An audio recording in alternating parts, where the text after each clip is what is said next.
ꯈꯨꯔꯨꯝꯖꯔꯤ ꯃꯌꯥꯝ ꯄꯨꯝꯅꯃꯛꯄꯨ ꯑꯗꯨꯒ ꯊꯣꯏꯕꯅꯤ ꯂꯤ ꯀꯄꯜꯒꯤ ꯆꯦꯅꯦꯜꯗ ꯇꯔꯥꯝꯅ ꯑꯣꯛꯆꯔꯤ ꯃꯌꯥꯝ ꯉꯁꯤꯁꯨ ꯚꯤꯗꯤꯑꯣ ꯑꯃ ꯄꯨꯗꯨꯅ ꯂꯥꯛꯆꯔꯦ ꯉꯁꯤꯒꯤ ꯚꯤꯗꯤꯑꯣ ꯑꯁꯤꯅ ꯀꯔꯤ ꯚꯤꯗꯤꯑꯣꯅ ꯍꯥꯏꯕꯁꯤꯀꯣ ꯏ ꯈꯨꯠꯂꯥꯏ ꯄꯥꯏꯕꯁꯤꯡꯅ ꯐꯨꯠꯕꯣꯜ ꯒ꯭ꯔꯥꯎꯟꯗ ꯅꯣꯛꯃꯤ ꯄꯣꯁ ꯇꯧꯕ ꯁꯤꯒꯤꯁꯦ ꯃꯣꯏꯗꯤ ꯅꯣꯛꯃꯤ ꯂꯩꯔꯦꯕꯀꯣ ꯑꯗꯣ ꯑꯩꯈꯣꯏ ꯃꯩꯇꯩ ꯑꯩꯈꯣꯏꯁꯨ ꯄꯨꯂꯞ ꯅꯣꯛꯃꯤ ꯇꯧꯗꯅ ꯂꯤꯡꯖꯦꯜ ꯑꯃꯠꯇ ꯑꯣꯏꯁꯤ ꯍꯥꯏꯕꯒꯤ ꯃꯇꯥꯡꯗ ꯏꯌꯥꯝꯕ ꯔꯣꯕꯤꯟ ꯃꯉꯥꯡꯅ ꯊꯝꯖꯔꯛꯄ ꯄꯣꯁꯅꯤ ꯑꯗꯨ ꯃꯌꯥꯝ ꯑꯁꯤꯒꯤ ꯋꯥꯁꯦ ꯇꯥꯃꯤꯟꯅꯁꯤ ꯍꯥꯏꯗꯤ ꯀꯔꯤ ꯍꯥꯏꯕ ꯍꯥꯏꯗꯣ ꯇꯥꯃꯤꯟꯅꯁꯤ ꯃꯌꯥꯝ ꯀꯨꯀꯤ ꯈꯨꯠꯂꯥꯏ ꯄꯥꯏꯔꯒ ꯐꯨꯠꯕꯣꯜ ꯒ꯭ꯔꯥꯎꯟꯗ ꯄꯣꯁ ꯇꯧꯕꯁꯤꯡ ꯐꯥꯕꯗ ꯅꯣꯛꯃꯤ ꯇꯧꯔꯒ ꯐꯨꯔꯤꯠ ꯈꯥꯎ ꯍꯨꯝꯂꯒ ꯂꯦꯞꯃꯤꯟꯅꯕꯒꯨꯝꯅ ꯃꯩꯇꯩꯒꯤꯁꯨ ꯅꯣꯛꯃꯤ ꯇꯧꯍꯟꯕꯤꯌꯨ ꯂꯤꯡꯖꯦꯜ ꯃꯥꯟꯅꯁꯤ ꯑꯅꯧꯕ ꯂꯨꯆꯤꯡꯕ ꯑꯃ ꯈꯟꯅꯅꯕ ꯕꯤꯖꯦꯄꯤꯒꯤ MLA ꯁꯤꯡꯅ ꯇꯧꯅꯔꯤꯕ ꯀꯦꯝꯁꯤꯡꯒꯤ ꯃꯔꯛꯇꯒꯤ ꯁ꯭ꯄꯤꯀꯔ ꯁꯩꯇꯕ꯭ꯔꯇꯒꯤ ꯀꯦꯝ ꯑꯁꯤꯅ ꯈ꯭ꯋꯥꯏꯗꯒꯤ ꯆꯥꯎꯕ ꯀꯦꯝ ꯑꯣꯏꯔꯦ ꯍꯥꯏꯕ ꯇꯥꯔꯤ꯫ ꯏꯟꯗꯣ-ꯃ꯭ꯌꯥꯟꯃꯥꯔ ꯕꯣꯔꯗꯔꯗ ꯊꯦꯡꯅꯔꯤꯕ ꯏꯂꯤꯒꯦꯜ ꯃꯤꯒ꯭ꯔꯦꯁꯟꯒꯤ ꯏꯁꯨ ꯑꯁꯤ ꯃꯇꯝ ꯁꯥꯡꯅ ꯊꯑꯣꯏꯗꯅ ꯂꯩꯔꯨꯕꯗꯒꯤ ꯊꯣꯛꯄꯅꯤ ꯅꯣꯡꯊꯣꯝꯕꯝ ꯕꯤꯔꯦꯟ꯫ ꯄ꯭ꯔꯦꯁꯤꯗꯦꯟꯠ ꯔꯨꯜ ꯃꯈꯥ ꯇꯥꯅ ꯆꯠꯅꯈꯤꯕ ꯇꯥꯔꯕꯗꯤ MLA ꯁꯤꯡꯅ ꯗꯥꯏꯇ ꯄꯨꯒꯗꯕꯅꯤ꯫ ꯃꯣꯏꯔꯥꯡ ꯑꯣꯛꯁꯨꯡꯕꯨꯡ ꯃꯅꯤꯡꯗ ꯂꯩꯕ ꯒꯦꯜꯃꯣꯟ ꯃꯩꯇꯩ ꯈꯨꯜ ꯉꯁꯤ ꯅꯨꯡꯊꯤꯜ ꯇꯨꯝꯅ ꯃꯩ ꯆꯥꯛꯈ꯭ꯔꯦ꯫ ꯃꯊꯧ ꯅꯤꯡꯊꯤꯅ ꯄꯥꯡꯊꯣꯛꯇꯕ army, AR, CRPF, BSF, district police ꯌꯨꯅꯤꯠꯁꯤꯡꯗ ꯒꯕꯔꯅꯔꯒꯤ ꯁꯥꯏꯇꯦꯁꯟꯁꯤꯡ ꯈꯨꯠꯁꯤꯟꯅꯈ꯭ꯔꯦ꯫ ꯇꯨꯔꯦꯟ ꯃꯄꯥꯟꯗ ꯂꯩꯕ ꯂꯦꯡꯃꯣꯏꯅ ꯍꯥꯏꯖꯤꯟꯕ ꯀꯣꯝ ꯑꯃꯗ ꯇꯥꯁꯤꯟꯈꯤꯕ ꯆꯍꯤ ꯅꯧꯔꯤꯕ ꯑꯉꯥꯡ ꯃꯆꯤꯟ ꯃꯅꯥꯎ ꯑꯅꯤ ꯀꯟꯅꯕ ꯍꯣꯠꯅꯈꯤꯕ ꯅꯍꯥ ꯑꯃ ꯑꯉꯥꯡ ꯑꯅꯤ ꯑꯗꯨ ꯀꯜꯂꯝꯂꯕ ꯃꯇꯨꯡꯗ ꯀꯣꯝ ꯑꯗꯨꯗ ꯇꯥꯁꯤꯟꯈꯤꯕꯗꯒꯤ ꯂꯩꯈꯤꯗ꯭ꯔꯦ꯫ ꯀꯔꯤ ꯂꯥꯛꯈꯤꯒꯦ ꯑꯩꯈꯣꯏꯗꯗꯤ ꯆꯞ ꯃꯥꯟꯅꯩ꯫ ꯏꯔꯝꯗꯝꯁꯤꯒꯤ ꯃꯄꯥꯔꯤ ꯃꯃꯧ ꯃꯩꯕ ꯑꯩꯈꯣꯏꯅ ꯀꯅꯥꯕꯨꯁꯨ ꯀꯤꯕ ꯂꯩꯇꯦ꯫ ꯅꯤꯡꯇꯝꯕ ꯅꯝꯗꯅ ꯂꯥꯟꯖꯪ ꯍꯦꯟꯅ ꯀꯟꯁꯤꯜꯂꯁꯤ꯫ ꯏꯄꯥ ꯏꯄꯨꯁꯤꯡꯅ ꯂꯥꯟ ꯀꯌꯥꯔꯛ ꯊꯦꯡꯅꯗꯨꯅ ꯀꯠꯊꯣꯛꯇꯨꯅ ꯉꯛꯂꯝꯕꯒꯨꯝ ꯑꯩꯈꯣꯏꯒꯤ ꯏꯗ ꯆꯨꯗꯨꯅ ꯂꯩꯔꯛꯄ ꯏꯔꯝꯗꯝ ꯅꯨꯡꯁꯤꯕꯒꯤ ꯊꯧꯅꯥ ꯂꯤꯡꯖꯦꯜ ꯎꯠꯊꯣꯛꯄꯒꯤ ꯇꯥꯟꯖꯥ ꯃꯇꯝꯅ ꯄꯤꯔꯛꯄ ꯇꯥꯡꯀꯛ ꯑꯁꯤꯗ ꯊꯣꯛꯂꯕꯅꯤ꯫ ꯑꯩꯈꯣꯏ ꯄꯨꯟꯅ ꯁꯦꯝ ꯁꯥꯔꯁꯤ ꯅꯤꯡꯇꯝꯕ ꯃꯅꯤꯄꯨꯔ ꯑꯃꯒꯤꯗꯃꯛ ꯂꯥꯟꯒꯤ ꯂꯥꯟ ꯄꯥꯎ ꯂꯥꯎꯔꯁꯤ ꯍꯥꯏꯅ ꯈꯥꯏꯗꯦꯝꯕ ꯈꯥꯉꯥꯟꯕꯅ ꯐꯣꯡꯗꯣꯔꯛꯂꯤ꯫ ꯄꯨꯂꯤꯁꯅ ꯇꯣꯉꯥꯟꯕ ꯃꯐꯝꯗꯒꯤ ꯑꯦꯛꯇꯤꯚ ꯀꯦꯗꯔ 5 ꯑꯃꯒ ꯂꯣꯏꯅꯅ UNLF ꯄꯥꯝꯕꯩꯒꯤ ꯑꯦꯛꯇꯤꯚ ꯃꯦꯝꯕꯔ ꯑꯃ ꯄꯨꯂꯤꯁꯅ ꯐꯥꯒꯠꯈ꯭ꯔꯦ꯫ ꯅꯨꯄꯤ ꯆꯦꯟꯕ ꯀꯨꯏꯗ꯭ꯔꯤꯕ ꯅꯍꯥ ꯑꯃ ꯃꯍꯥꯛꯅ ꯆꯦꯜꯂꯤꯕ ꯅꯨꯄꯤ ꯑꯗꯨꯒꯤ ꯃꯌꯨꯝꯗ ꯆꯤꯡꯅꯅꯤꯡꯉꯥꯏ ꯑꯣꯏꯕ ꯃꯑꯣꯡꯗ ꯊꯥꯡꯅ ꯊꯤꯟꯗꯨꯅ ꯁꯤꯔꯝꯂꯦ꯫ ꯃꯩꯇꯩꯅ ꯀꯨꯀꯤꯖꯣꯕꯨ ꯁꯦꯄꯔꯦꯠ ꯇꯧꯕꯅꯤ ꯀꯨꯀꯤꯖꯣ ꯃꯤ ꯀꯥꯎꯟꯁꯤꯜ PR ꯂꯩꯔꯤꯈꯩ ꯌꯦꯛꯅꯕꯗ ꯍꯦꯟꯅ ꯈꯨꯗꯣꯡꯆꯥꯕ ꯑꯣꯏ꯫ ꯑꯊꯨꯕꯗ ꯒꯕꯔꯟꯃꯦꯟꯠ ꯑꯃ ꯁꯦꯝꯕꯅ ꯐꯒꯅꯤ ꯅꯠꯇ꯭ꯔꯕ ꯑꯐꯕꯇ ꯊꯣꯔꯛꯄꯒꯤ ꯆꯥꯡ ꯌꯥꯝ ꯋꯥꯡꯂꯤ꯫ ꯃꯤꯌꯥꯝꯒꯤ ꯏꯍꯨꯟ ꯈꯪꯅ ꯊꯕꯛ ꯇꯧꯕꯤꯌꯨ꯫ ꯑꯩꯈꯣꯏ ꯂꯤꯡꯖꯦꯜ ꯃꯥꯟꯅꯗꯕꯗ ꯂꯩꯕꯥꯛ ꯁꯣꯏꯕ ꯇꯥꯔꯦ ꯍꯥꯏꯅ ꯑꯔꯥꯝꯕꯥꯏ ꯇꯦꯡꯒꯣꯟꯒꯤ ꯂꯨꯆꯤꯡ ꯄꯨꯔꯦꯜ ꯑꯣꯏꯔꯤꯕ ꯀꯣꯔꯧꯉꯥꯟꯕ ꯈꯨꯃꯟꯅ ꯐꯣꯡꯗꯣꯔꯛꯂꯤ꯫ ꯀꯨꯀꯤ ꯇꯦꯔꯣꯔꯤꯁꯁꯤꯡꯒꯤ ꯑꯅꯧꯕ ꯚꯤꯗꯤꯑꯣ ꯅꯣꯡꯃꯩ ꯄꯥꯏꯗꯨꯅ ꯕꯣꯜ ꯁꯥꯟꯅꯕ ꯑꯃꯁꯨ ꯅꯧꯅ ꯚꯥꯏꯔꯦꯜ ꯆꯠꯈ꯭ꯔꯦ꯫ ꯃꯈꯥ ꯇꯥꯔꯕ ꯄꯥꯎ ꯑꯃꯅ ꯑꯩꯈꯣꯏꯒꯤ ꯖꯤꯔꯤꯒꯤ ꯊꯧꯗꯣꯛꯇ ꯊꯣꯛꯈꯤꯕ ꯑꯩꯈꯣꯏꯒꯤ ꯃꯤꯑꯣꯏ 6ꯇꯣ ꯃꯈꯣꯏꯅ ꯇꯝꯊꯤꯅ ꯍꯥꯠꯈꯤꯕ ꯀꯨꯀꯤ ꯂꯝꯖꯥ ꯁꯔꯥ ꯈꯔꯅ ꯇꯝꯊꯤꯅ ꯍꯥꯠꯈꯤꯕꯒꯤ ꯃꯇꯥꯡ ꯑꯗꯨꯒꯤ ꯑꯃꯁꯨ ꯊꯃꯣꯏ ꯁꯣꯛꯅꯤꯡꯉꯥꯏ ꯑꯣꯏꯕ ꯖꯤꯔꯤꯕꯥꯝꯒꯤ ꯊꯥ 9ꯗ ꯉꯥꯏꯔꯤꯕ ꯑꯉꯥꯡ ꯌꯥꯎꯅ ꯑꯗꯒꯤ ꯆꯍꯤ 2 ꯃꯈꯥꯏꯒꯤ ꯅꯨꯄꯥ ꯃꯆꯥ ꯑꯃ ꯌꯥꯎꯅ ꯅꯨꯄꯤ 3 ꯌꯥꯎꯅ ꯆꯍꯤ 9ꯗ ꯉꯥꯏꯔꯤꯕ ꯅꯨꯄꯤ ꯃꯆꯥ ꯑꯃ ꯒꯦꯡ ꯔꯦꯞ ꯇꯧꯔꯒ ꯍꯥꯠꯈꯤꯕꯒꯤ ꯊꯃꯣꯏ ꯁꯣꯛꯅꯤꯡꯉꯥꯏ ꯑꯣꯏꯕ ꯃꯗꯨꯒꯤ ꯃꯤꯀꯞ ꯃꯤꯔꯥꯎꯈꯣꯜ ꯂꯣꯏꯗ꯭ꯔꯤꯉꯩ ꯃꯔꯛꯇ ꯄꯥꯎ ꯑꯃꯅ ꯀꯁꯥꯔꯒꯤ ꯀꯃꯜ ꯕꯥꯕꯨꯒꯤ ꯃꯇꯥꯡꯗꯁꯨ ꯁꯤꯔꯤꯕꯔꯥ ꯅꯠꯇ꯭ꯔꯒꯅ ꯃꯣꯏꯅ ꯍꯥꯏꯗꯤ ꯍꯥꯠꯇꯣꯛꯄꯤꯈ꯭ꯔꯕ ꯅꯠꯇ꯭ꯔꯒꯅ ꯍꯤꯡꯂꯤꯕ ꯍꯥꯏꯕꯗꯣ ꯃꯗꯨꯒꯤ ꯂꯪꯂꯥꯟ ꯂꯟꯖꯤꯟ ꯑꯃꯠꯇ ꯄꯨꯊꯣꯛꯄ ꯉꯝꯈꯤꯗ꯭ꯔꯦ ꯑꯁꯤꯅꯤ꯫ ꯑꯗꯣ ꯁꯤꯒꯤ ꯃꯈꯥ ꯇꯥꯕ ꯚꯤꯗꯤꯑꯣ ꯑꯃꯃꯨꯛ ꯃꯌꯥꯝ ꯍꯥꯞꯆꯔꯛꯀꯦ ꯌꯦꯡꯃꯤꯟꯅꯁꯦ꯫ ꯁꯤꯗ ꯑꯩꯈꯣꯏꯒꯤ ꯁꯣꯝꯗ ꯀꯩꯊꯦꯜ ꯃꯥꯟꯕꯤꯗ ꯂꯩꯕ ꯑꯗꯨꯒꯨꯝꯕ 57 ꯃꯥꯎꯟꯇꯦꯟ ꯗꯤꯕꯤꯖꯟꯒꯤ ꯍꯦꯗꯀ꯭ꯋꯥꯔꯇꯔꯗ ꯀꯃꯜ ꯕꯥꯕꯨ ꯃꯥꯡꯈꯤꯕꯒꯤ ꯊꯃꯣꯏ ꯀꯥꯏꯅꯤꯡꯉꯥꯏ ꯑꯣꯏꯕ ꯁꯤꯈ꯭ꯔꯕ꯭ꯔꯥ ꯅꯠꯇ꯭ꯔꯒ ꯍꯤꯡꯂꯤꯕ꯭ꯔꯥ ꯉꯁꯤ ꯐꯥꯎꯕ ꯈꯪꯗꯅ ꯇꯨꯃꯤꯟꯅ ꯂꯩꯈ꯭ꯔꯕ ꯃꯔꯨꯑꯣꯏꯅ ꯃꯩꯇꯩ ꯖꯥꯇꯤꯁꯦ ꯇꯨꯝꯕ ꯌꯥꯕ ꯃꯕꯨꯛ ꯐꯠꯇꯕ ꯑꯋꯥꯡꯕ ꯆꯤꯡꯊꯛꯇ ꯂꯩꯕ ꯑꯐꯕ ꯃꯈꯜꯒꯤ ꯈꯨꯠꯂꯥꯏ ꯄꯥꯏꯕ ꯁꯨꯗ ꯂꯩꯕ ꯀꯨꯀꯤ ꯃꯤꯂꯤꯇꯦꯟꯠꯁꯤꯡꯅ ꯑꯩꯈꯣꯏ ꯍꯥꯠꯅꯤꯡꯕ ꯃꯇꯝꯗ ꯍꯥꯠꯄ ꯑꯗꯨꯒ ꯇꯧꯅꯤꯡꯕ ꯃꯇꯝꯗ ꯌꯨꯝ ꯃꯩ ꯊꯥꯅꯤꯡꯕ ꯃꯇꯝꯗ ꯊꯥꯕ ꯃꯌꯥꯝꯁꯦ ꯉꯁꯤꯗꯒꯤꯅ ꯍꯧꯈꯤꯕ ꯆꯍꯤ 2ꯔꯣꯝ ꯐꯥꯖꯤꯜꯂꯛꯑꯕ ꯍꯥꯏꯕ ꯇꯥꯏ 2023ꯒꯤ ꯃꯦꯒꯤ ꯇꯥꯡ 3ꯗ ꯊꯣꯛꯈꯤꯕ ꯑꯗꯨꯒꯨꯝꯕ ꯂꯥꯏꯕꯛ ꯊꯤꯕ ꯊꯧꯗꯣꯛ ꯍꯥꯏꯕ ꯇꯥꯏ꯫ ꯑꯗꯨꯒꯨꯝꯕ ꯊꯧꯗꯣꯛꯁꯦ ꯑꯩ ꯍꯥꯟꯅꯗꯒꯤꯁꯨ ꯑꯗꯨꯝ ꯑꯦꯁꯦꯝꯕ꯭ꯂꯤꯒꯤ ꯐ꯭ꯂꯣꯔꯗ ꯑꯗꯨꯒ ꯄꯥꯕ꯭ꯂꯤꯛ ꯄ꯭ꯂꯦꯠꯐꯣꯔꯝ ꯀꯌꯥꯗ ꯃꯦꯗꯤꯌꯥ ꯄ꯭ꯂꯦꯠꯐꯣꯔꯝ ꯀꯌꯥꯗ ꯑꯩ ꯍꯥꯏꯗꯨꯅ ꯂꯥꯛꯆꯈ꯭ꯔꯦ꯫ ꯊꯣꯛꯏꯕ ꯏꯔꯥꯡꯁꯤ ꯁꯔꯀꯥꯔꯅ ꯃꯇꯝ ꯆꯥꯅ ꯃꯥꯒꯤ ꯇꯧꯐꯝ ꯊꯣꯛꯄ ꯗ꯭ꯌꯨꯇꯤ ꯇꯧꯗꯕ ꯑꯗꯨꯒ ꯆꯦꯛꯁꯤꯟ ꯊꯧꯔꯥꯡ ꯂꯧꯈꯠꯇꯕꯗꯒꯤ ꯁꯔꯀꯥꯔꯅ ꯁꯣꯏꯕꯗꯒꯤ ꯃꯁꯤꯒꯤ ꯏꯔꯥꯡꯁꯤ ꯊꯣꯛꯈꯤꯕꯅꯤ꯫ ꯃꯇꯝ ꯆꯥꯅ ꯃꯗꯨꯒꯤ ꯁꯔꯀꯥꯔꯁꯤꯅ ꯃꯥꯒꯤ ꯂꯣ ꯑꯦꯟ ꯑꯣꯔꯗꯔ ꯉꯥꯛꯐꯝ ꯊꯣꯛꯄ ꯉꯁꯥꯏ ꯑꯣꯅꯔꯦꯕꯜ ꯂꯤꯗꯔꯅ ꯊꯝꯕꯤꯔꯝꯕ ꯀꯣꯟꯁꯇꯤꯇ꯭ꯌꯨꯁꯟꯅ ꯄꯤꯔꯤꯕ ꯃꯥꯒꯤ ꯄ꯭ꯔꯣꯕꯤꯖꯟ ꯍꯥꯏꯕ ꯇꯥꯏ ꯁ꯭ꯇꯦꯠꯁꯤꯒꯤ ꯆꯤꯐ ꯃꯤꯅꯤꯁꯇꯔ ꯑꯃꯅ ꯑꯗꯩ ꯍꯣꯝꯒꯤ ꯗꯤꯄꯥꯔꯠꯃꯦꯟꯠꯅ ꯂꯣ ꯑꯦꯟ ꯑꯣꯔꯗꯔ ꯉꯥꯛꯅꯅꯕ ꯍꯣꯠꯅꯕꯗ ꯇꯧꯐꯝ ꯊꯣꯛꯄ ꯃꯊꯧꯗ ꯇꯧꯔꯝꯃꯒꯗꯤ ꯉꯁꯤꯒꯤ ꯊꯣꯛꯏꯕ ꯂꯥꯏꯕꯛ ꯊꯤꯕ ꯄ꯭ꯔꯤꯊꯤꯕꯤꯗ ꯈꯪꯅꯔꯕ ꯍꯥꯏꯕ ꯇꯥꯔꯦ ꯁꯤꯒꯨꯝꯕ ꯋꯥꯊꯣꯛꯁꯦ ꯊꯣꯛꯑꯝꯃꯣꯏ ꯍꯥꯏꯗꯨꯅ ꯑꯩ ꯃꯁꯤꯁꯨ ꯑꯩ ꯊꯝꯖꯒꯦ꯫ ꯑꯩꯈꯣꯏ ꯍꯧꯖꯤꯛ ꯂꯩꯔꯤꯕ ꯁꯤꯆꯨꯋꯦꯁꯟꯁꯤꯗ ꯍꯥꯏꯕ ꯇꯥꯏ ꯚꯥꯔꯠ ꯁꯔꯀꯥꯔꯅ ꯑꯩꯈꯣꯏ ꯃꯅꯤꯄꯨꯔꯁꯦ ꯀꯩꯁꯨ ꯂꯩꯇꯅ ꯈꯜꯂꯦ ꯍꯥꯏꯕꯁꯤꯗꯤ ꯃꯌꯥꯝꯅꯁꯨ ꯑꯗꯨꯝ ꯍꯦꯟꯅ ꯈꯪꯕꯤꯔꯦ꯫ ꯑꯩ ꯃꯁꯤ ꯄꯟꯖꯅꯤꯡꯉꯤ ꯃꯗꯨꯒꯤ ꯈꯨꯗꯝ ꯑꯃꯇꯪ ꯑꯩꯅ ꯍꯟꯗꯛ ꯁꯨꯝ ꯌꯦꯡꯖꯕꯗ ꯍꯧꯈꯤꯕ ꯑꯗꯨꯒꯨꯝꯕ 2023ꯒꯤ ꯃꯦꯒꯤ ꯇꯥꯡ 3 ꯊꯣꯛꯈ꯭ꯔꯕ ꯃꯇꯨꯡ ꯍꯥꯏꯕ ꯇꯥꯏ 2024 ꯃꯊꯪꯒꯤ ꯆꯍꯤꯒꯤ ꯄꯥꯔꯂꯥꯃꯦꯟꯠ ꯁꯦꯁꯟꯗ ꯍꯥꯏꯕ ꯇꯥꯏ budget ꯁꯦꯁꯟꯗ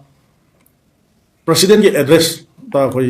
president ki address service karino mayam ne khambire state assembly dana governor ki address aduga parliament dana president ki address hai ba president amasung governor ki address gi ma ki nung gi oi ba ma gi arthari karino hai ba kanda lai ba sarkar duna tau khraba thabak hujuk chathari ba aduga tungda tawrak ka thabak adugum policy program ta ko dubuni president address governor address haris adugum address aduda manipur da mai hona chapa horokhe ba mi gi tang 2023 gi do 2024 gi Bharat की budget session तौबद लेपाक थोब थोद वाथो क्या की चौखट थोरांग की issue क्या लोसनबी तौकान Y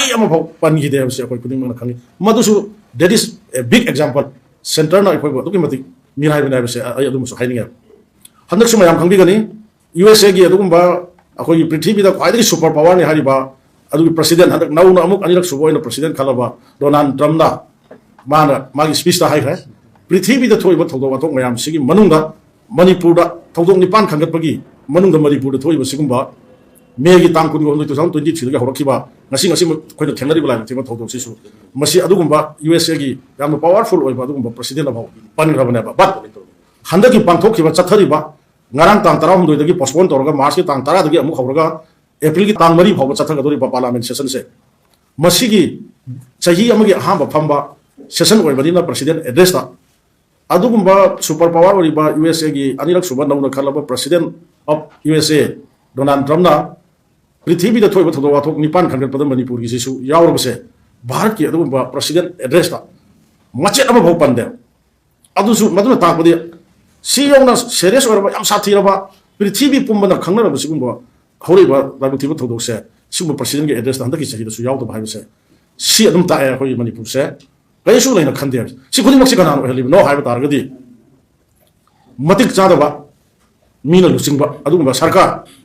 BJP na masing yame haidana hoi election du budi praja gi mandate ni haibagi wani election hogiba prime thoi suba election karamaina election togi chingama sum tam karamai togi mayam loi thangma gatani aduna adugumba mathong marum khangdaba haiba tai matik chadaba fit oidaba adugumba mioi singa leader oiraga sarkar paiba aduna matam matam gi lakpu issue singda thonga fana central leader singda prime minister home minister da pressure piraga thonglaiba thodok tugi matangda achumaran senior aduni adani haidana convince tawang amdaba bha tan amdaba adugumba sing aduna marum oiraga madugi thawangduna marum oiraga khoi usittabani haibase ai masima ai thamjage ai yamna sangoi yaraga da sangoi ai masi isagi haiba tare yamna nungai tabase haugi ba adugumba tang 2023 gi thok sida sarkarna masagi thabak mathau tawdabadagi leipaksi kairak payaba khoi maruina maitai jati se tumba yaba mabuk phatba awang pachingthak da leba phaba makhani khulai paiba su da leba kuki militant singna khoi haning matam da hatpa aduga tongba matam da yom mani tharing matam da thawa mayam se sarkar sina tawdabadagi masi iramdam kandaba yade jati kandaba yade hedla lai lai su tamna leriba mama mapa gi mieng khada lejariba adagi yum mayum makai gi mateng pangna lejariba adugumba na oriba mayam ma jati iramdam kandaba ni hedla makut khulai paidana si Manipur da thorokhiba masigi matang da su Congress party gi side tagi hogiba Iran se thorokhiba madugi mathang gi chahi haidai 2024 gi koi budget session hoba kan da su koi Congress gi side tagi adu assembly da governor gi address discussion to da wangang jari bai samang na su hawan charaga ri masigi youth sing se masi hayang matam amada aibadi akoi ramdam bijati se sarkar na su yengsan bidramani na masi kanana bonar poda ngamna ba tawro ibase masi soidana hayang moi se tungda awa banda ta hogani adu moi sibu protection piba yaba moi se ngakpi bayaba adumba rule lama ain nama semaga moi se moi da awam ta dana ba protection pi na ba tawsi aduna governor gi address ta masigi wafam se masi lan sina maram warga kun ngakpa da chungthorei ba tungya sara bi sai su inau mayam se moi ko protection pi ba ha se governor address da pansi kai gumba address da panba samdok samjin noi tre haira su chathari ngai sitting chathari ngai manung sida loi dri ngai da khoi madugi bill ama pass torga ain nama semaga moi bu ngakthok pi na ba semsi ha ba kanda matam dugi chief minister na kari haigi kasu tawroi maran leiba lamhen tuan bagi di khangre aduga si kaim tawroi haidana akhoi gi Congress ki side gi pokachariba youth sing bunga si village volunteer force khunga pahaina khangnari mayam sibu ngapi sembina ba ain sem sebedo ya gi de mamangi madu record ni assembly gi adugumba session da ngani ba assembly platform da ngani ba koi pro da ngani ba ngani si session ba da natir mai tawna ya gi de masi am noi gi da mayam na khangbi re khoi irang si thokro matung da assembly si pham thokwa chahi amagi ahum lak phanggodoba Bharat ki संविधान की मखा द सेमी rules of procedure conduct of business मधुगी rule number 17A द यावरी बा chahi amada yamdrabada calendar year amada ahum lak session phamu haidana पीरीबा अदु फाव फमसी यादना ममांगदा लो मिनिस्टर ना अमा हाई तौना नमदना फमगिद्रिदुना अदुना इरांग सिगी हेक हौरपदगिना ngasi भावसिदा असेंबली सेशन से इंथिन वाइना फमदब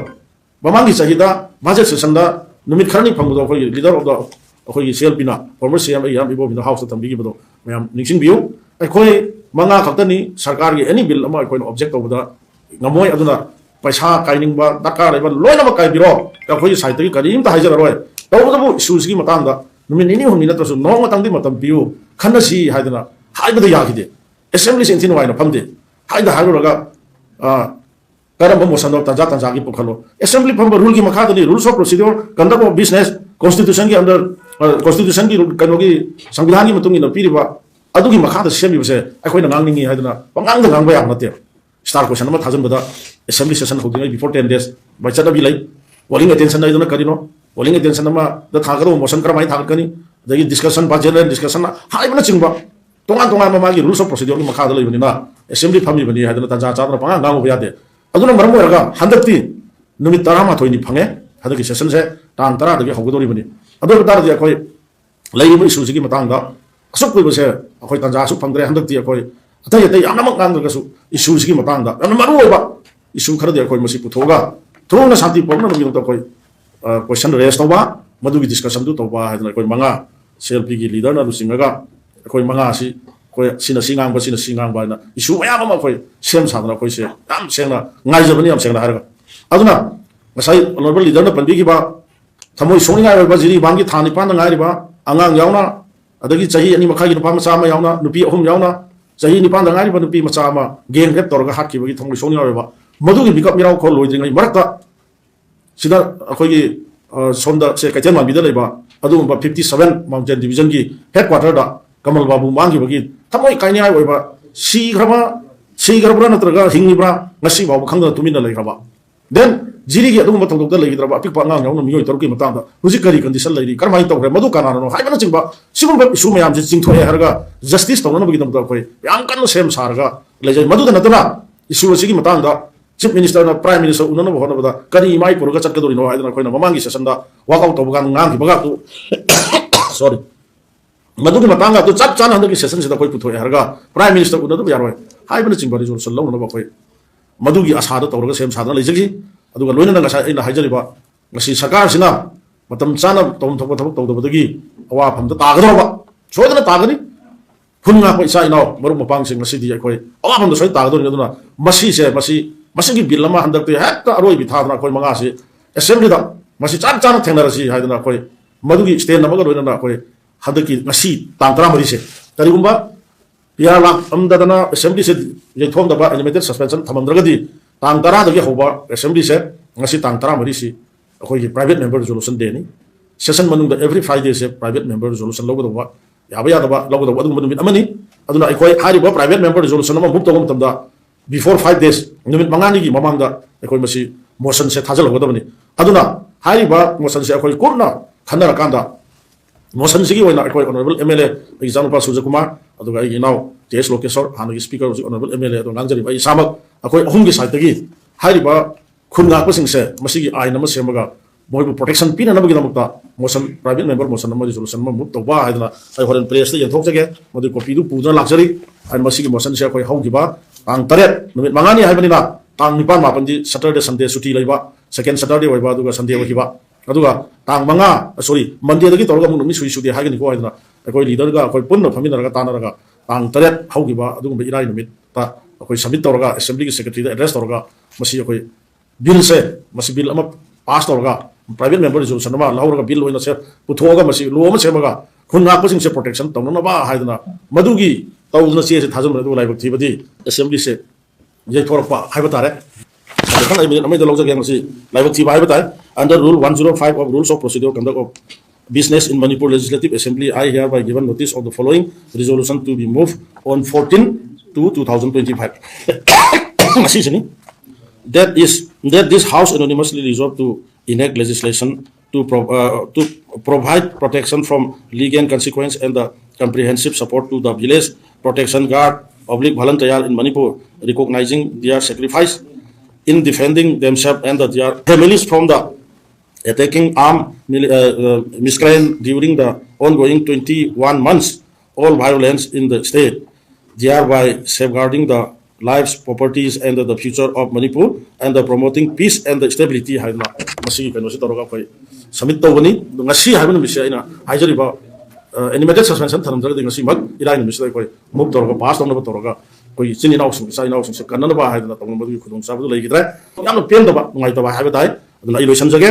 aduna huzik laiba center amasung state government manarga tawbuni habsidi chini ngai sungai letra sai koi honorable leader na thambi khra haugiba mi agi adu tang hom da toroga tang mari da DG ano ba hapakpa chief secretary hapakpa maya ma lagi do modi am sabu khudam ni plus handa amuk tang tara da haugido ba asigum ba budget session lura ba manipur gi su mayam khanna ni ngai do position gi site gi lejari ba praja mayam gi site gi su masi khot thang gatna ngai yengari ba sigum ba chi ba isu mayam sigi matang kali khanna ga gi ngai nari ba sigum matam se tang tara da haugido du mapan da nipan gi numida wairam da pura chakhaga mapan gi pung mari makhai taram dai dal moi in charge ni ha MP ma ga lakminaraga